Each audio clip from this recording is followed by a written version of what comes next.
বন্ধুরা মিলে সবাই একসাথে ঘুরতে যাব, ভাবতে ভাবতে বন্ধুরাই হারিয়ে যায়।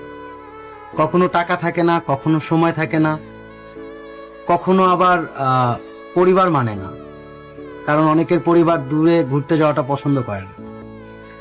তারপর এক সময় আস্তে আস্তে বন্ধুরাও হারিয়ে যায়, যে যার মতো, হয়তো বা কেউ ক্যারিয়ার নিয়ে ব্যস্ত হয়ে পড়ে, দেখা হয় না, কথাও হয় না, যোগাযোগ আস্তে আস্তে কমে যায়। হয়তো বা বছরে এক দুই একবার কথাবার্তা হয়, হাই হ্যালো এই তো।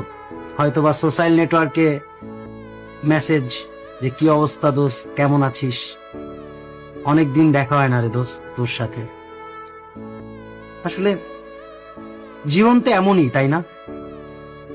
আপনি যখন এই ধরনের কোনো কিছু এক্সপ্লেইন করতে যাবেন নিজের মধ্যে নিজের মতো করে, আসলে অনেক কষ্ট লাগে যে ঠিকই তো, একটা সময় হয়তো বা এই যে বন্ধু, এই যে কাছের মানুষ, কত মানুষ আমাদের চারপাশে, বন্ধু বান্ধব, কত আড্ডা, কত মেমোরিজ, কত স্মৃতি, কিচ্ছু থাকবে না, কিচ্ছু না। হয়তোবা আপনি আপনার ক্যারিয়ারটা হয়তো অনেক সুন্দর করে ফেলতে পারবেন, বা আপনি অনেক টাকা পয়সা আর্ন করতে পারবেন, সবাই। কিন্তু দেখেন একটা জিনিস, আপনি জাস্ট একটু ফিল করেন যে এই যে টাকার জন্য ঘুরতে না যাওয়া, আর কি ঘুরতে পারতেছিলাম না বা ঘুরতে যাইতে পারি না, হয়তোবা বন্ধুরা শেয়ার করে মিলা জিলা যেভাবে যে যেমনে পারি ট্যুর দেই, ভাল লাগে।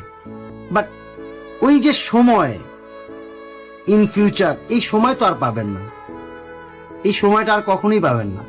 কিন্তু দেখেন না, জীবন তো এমনই, তাই না?